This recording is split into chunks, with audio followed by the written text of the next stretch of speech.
previewing the home. Now we go over, we're all prepared, we've got the appointment. I recommend now that you call to confirm the appointment before you go over, and your conversation would go something like this. Don't call and say, Mr. Jones, this is Roger Butcher.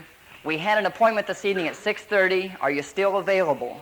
Don't do that, obviously. Call and say, Mr. Jones, this is Roger Butcher. I'm looking forward to our appointment at 6 o'clock. I was calling to make sure you'd be home. I'll see you then. Goodbye. And hang up. In the years that I listed real estate, probably no more than once or twice did I ever have a listing appointment cancel on me. But I do recommend that you confirm the appointment before you go over. I walk up to the door, have my briefcase in hand, knock on the front door. When he comes to the door, say, good evening, Mr. Jones. We had an appointment at 6:30, and then just start wiping your feet. Now, what's going through his mind? I better get out of the hallway. Here this old boy comes. Okay? Just start wiping your feet, and 99% of the time he will start opening the door for you, because he's thinking if you get that thing in gear, you're going to burn the concrete up. When you go in on your appointment, don't rush into the appointment too quickly. Now, sometimes they'll have the snake pit set up in the living room for you. You know, the placement here of your chair, and just go ahead and go along with them for a few minutes. Now, I recommend that you spend about 4 or 5 minutes getting relaxed, talking with the people. And when I say 4 or 5, some people think, well, that's not very long. And I agree, but if I said 10 or 15, you'd take 30.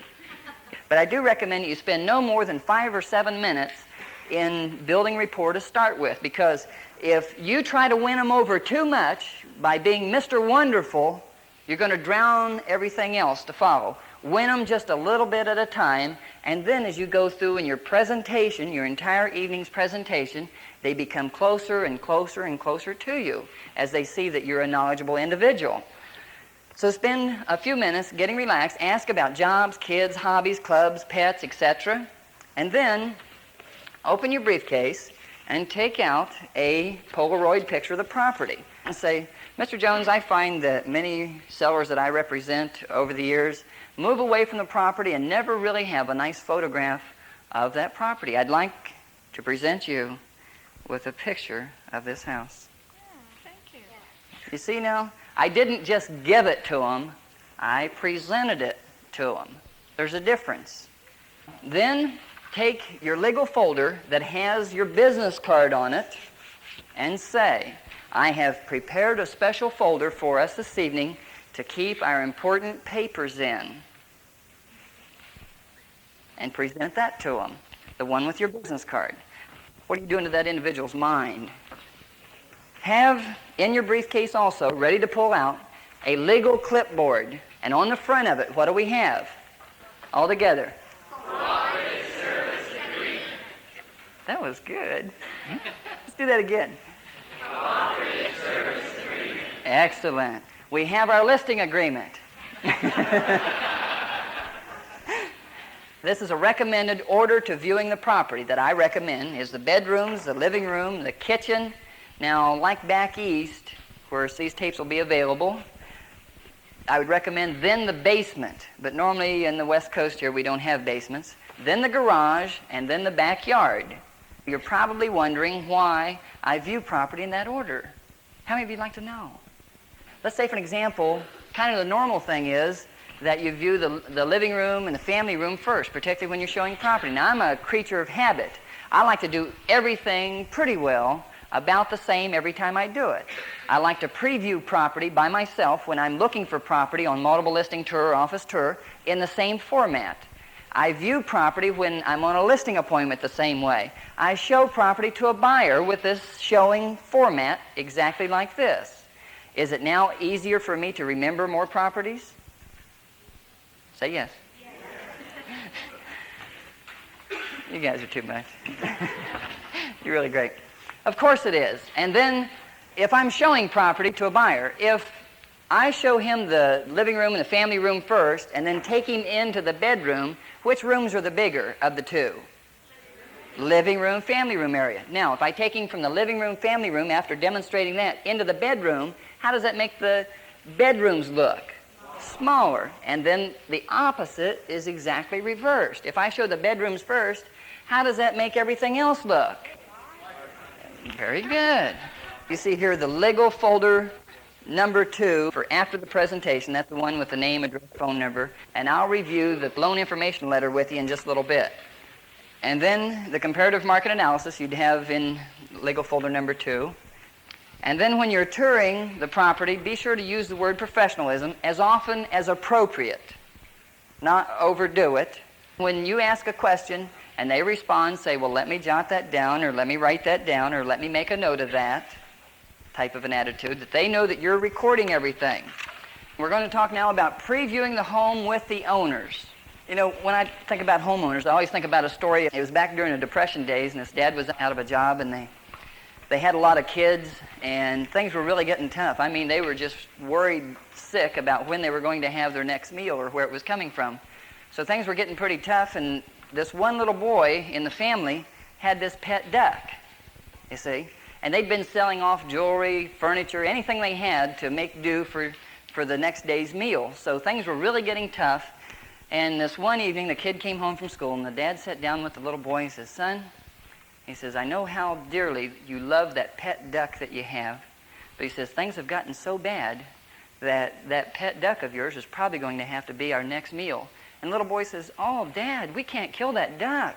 And the dad says, son, I wish there was a way we could do it without it, but I just can't see anything else. And the little boy, being innovative, he says, Dad, let me try something. Let me try to sell that pet duck. For the proceeds, the money that we'll get from it, we'll buy food, and I'll find a nice home for the duck. Would you let me do that? Well, if you were in the situation, what would you say? Of course, the dad let the little boy go try to sell the pet duck. So get the picture. Here's this little boy walking down the sidewalk, knocking on doors, saying, would you like to buy my pet duck? Would you like to buy my pet duck? So he wasn't getting any takers, and finally he came along. He walked up to this house, and the front door was open, and he heard some voices in the back bedroom. So without announcing his arrival or anything, he just kind of walked in with this duck under his arm. He goes in and he sees this man and woman in the bedroom. And he says, would you like to buy my pet duck? And just about then, here's this car pull up out front with a screech of tires, and this lady says, oh my gosh, it's my husband. The guy grabs the kid by the hand and they jump in the closet. And the guy says, shh, quiet. Okay? And the kid says, do you want to buy my pet duck? And the guy says, shh, quiet, quiet, don't say a word. And the kid says, if you don't buy my pet duck, I'm going to scream. And the guy says, how much do you want for the duck? And the kid says, $100. He says, $100 for a duck? That's ridiculous. He says, if you don't buy my duck, I'm going to scream. And the guy says, here's $100. So he shelled him out $100. And they're sitting there in the closet, and the kid gets an idea. He says, I want to buy my duck back. And the guy says, okay, here's your duck. Give me my $100. He says, no, I want to buy him back for $5. So the guy says, well, that's ridiculous. You just bought the duck from me for $100. And the kid says, if you don't buy my duck back, I'm going to scream. And the guy says, oh, okay. So they make the switch. A little bit later, the kid is walking down the sidewalk, going home. He's got $95 in one hand. He's got his duck under the other arm, and just walking home, thrilled with himself. And he walks in, and his dad just sees him at the door, and he's got all this money, and he's got his duck too. And he says, son, what happened? The kid says to his dad, he explained the whole situation to him, and the dad says, oh, that's terrible. You've got to go to confession. So he says, okay. So here's the little boy going to the church. He walks in, and here's the priest. He says to the priest, he says, I want to talk to you about this duck. And the priest says, listen, kid, I don't want to hear another word about that duck.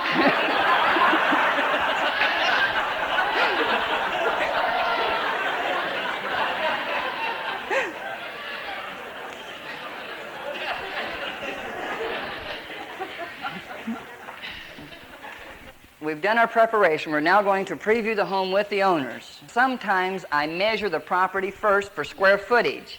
This is the time that I do it, is just before I preview the home. Then I'd come back in and preview the home with the owners. In fact, if I was going to measure the outside for square footage, I would also probably get the husband involved in holding the tape with me.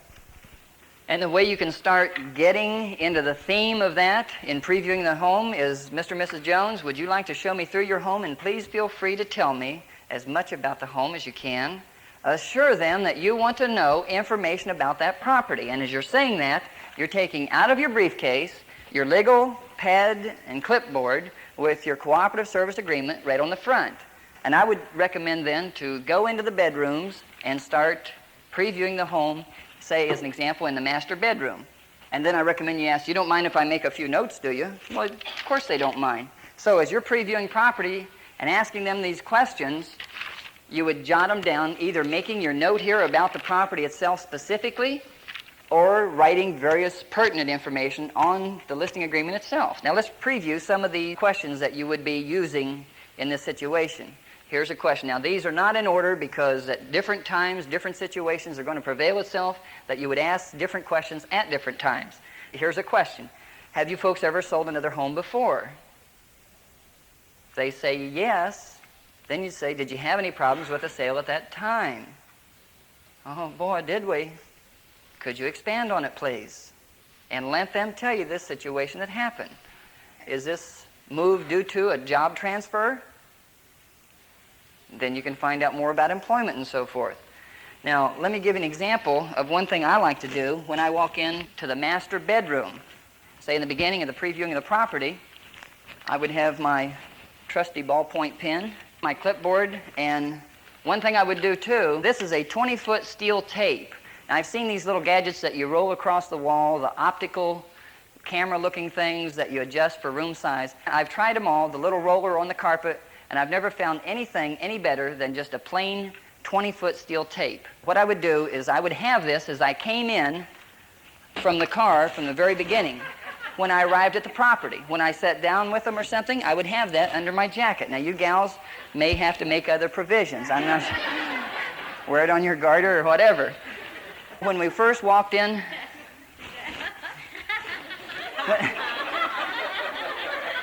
it's got a holster. When we first walk into the first bedroom, I would walk in and I would reach in my jacket and say, I always like to measure for accuracy. And I'd say, Mrs. Jones, would you hold this for me for just a minute, please? In my pen. Mr. Jones, I'd like you to hold this against the wall there for me, and we're going to call out the measurements. Now, Mrs. Jones, when I call the measurement off for the room size, I'd like you to write it right there for me where it says bedroom size. Would you do that, please? Sure. Okay. This is 8 feet, 10 inches. Who's filling out the listing? And then as we change sides, we measure that other side dimension and say that's 12 feet, 8 inches. And then maybe I may take back the clipboard, ask a couple more questions. Now, as we walk into the second bedroom, as an example, when I hand the tape to Mr. Jones, watch me very carefully. I hand this and I say, Mr. Jones, I always like to measure every room to the inch. A reputation for accuracy and professionalism is important, isn't it? How do they say no? No, we don't care about that stuff. But as soon as it hits, a reputation for accuracy and professionalism is important, isn't it? Who's saying it? He's confirming it. Mrs. Jones, 9 feet, 8 inches. And that's how I begin previewing the property with the owner. If we were walking through the hallway, and I'd say, maybe in this case, let's see if we can determine the age of the property. Now, don't ask them what the age of the property is, because they're going to tell you 10 or whatever they think it might be, and it may end up being 8, it may end up being 5, it may end up being 12 or 18.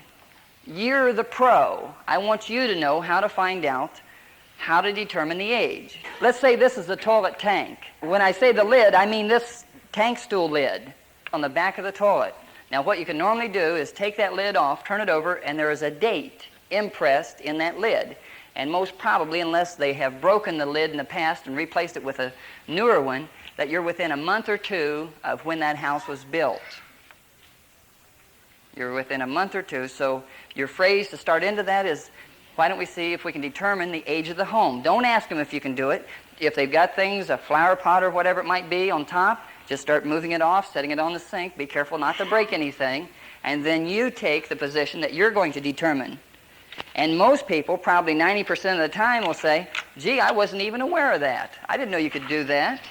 And then you may want to tell that little story about when the property is being built. The reason they stamp that date in there is that when porcelain products are produced, they're so much in demand that they normally don't warehouse them. And with that date of manufacture being stamped there, it's probably installed in the property within a month to 2 months of when the property was built. And it's also one of the later things in the property to be installed. Now here's a good rapport question. Are you folks originally from, and then name your town that you're in, Cupertino, San Jose, Santa Clara, Palisades Park, Glendale, wherever you might be from at that time. Say, are you folks originally from San Jose? What have you just opened the door for? If they say no, we're from New York. Oh really? How long have you lived out here? You see, you're starting to piggyback now, aren't you?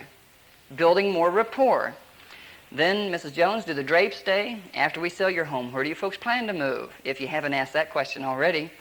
Of all the things you like about the home, what do you like the best? That's an excellent question. When she says, well, I like this, and I like this, and I like the cupboards in the kitchen, I like the shaded patio in the back, gee, that would make a nice ad, wouldn't it? Excellent. Let me jot that down. That would make a nice ad, wouldn't it? If you're going through the home, you say, gee, this wallpaper is really nice. Did you do this yourself or have it professionally done? She says, well, we did it ourselves. Gee, that would make a nice ad, wouldn't it? Let me jot that down. See, after touring a property, I can normally end up at least with 2 pages of notes about that property. And do at least 1 page of notes about the carpeting, about the swing in the backyard, about the flower beds, or whatever it might be. There's a tremendous amount of things that you can ask to write information about the property, and I recommend that you do. As a specialist in this area, I could better serve you, couldn't I? If you specialize in a specific area and you're on an appointment of that area, as a specialist in this area, I could better serve you, couldn't I? How long have you folks lived here? This is going to give you an idea of the amount of equity that they have. At least just some ballpark idea as compared to 2 months to 10 years or something like that. Notice how we ask this question. We're not asking, can we put a lockbox on it? You're just asking, do you have a spare key? Now, if they say, yes, we do, but we don't want to give out a key, what are you going to say? All together, what are you going to say? Excellent. How soon were you thinking of giving possession? 30 days or 60? You could continue on with that. Mrs. Jones, do you wish to take the refrigerator with you, or would you prefer to leave it? You get some people moving overseas or moving long distance or something. Sometimes rather than haul that rascal with them, they wouldn't mind leaving it. But you need to find out. That would be a basis of knowing what the property may sell for, some idea of value, knowing what's going to be left. Does the TV antenna stay? Does the workbench stay? That's when you're previewing the garage or the backyard. Here's one that is an excellent one. If you feel the vibrations are going pretty good up to now, here's a good question for you. Most people don't object to a for sale sign on the property. What is your feeling? If they say, well, we don't mind, we expected one, what are they telling you? You're getting close, buddy. You're getting real close. Let me give you an example. This one time, I was canvassing one morning, and the gal gave me a lead over on another street, and the last names of people, I checked the recorder's roll, got the address, and ran right over there, knocked on the door, got an appointment to come back that evening. These people were moving down to the Bay Area from Sacramento. When I came over that evening, I did everything to the letter, as I'm showing you here. As we were coming back from touring the bedrooms, we toured the kitchen and made notes about the appliances, and then we started to step in the garage. Well, this lady in the house, she says, Roger, would you excuse me for just a moment? I have a roast in the oven, and I need to check in on it. And I said, fine. So we stepped out in the garage, the husband and I. I said, there's a very nice workbench. Did you want it to stay or take it with you? He says, well, it can stay. And the lamp over the top of it, it can stay. What's he telling me? Yeah, he's getting closer, isn't he? So I didn't really want to jump on him. See, that's a danger. A lot of people jump on him too soon. So we went out the side door of the garage. Walking across the back patio, I said, how soon had you thought of putting the property on the market? He says, whenever you think we should.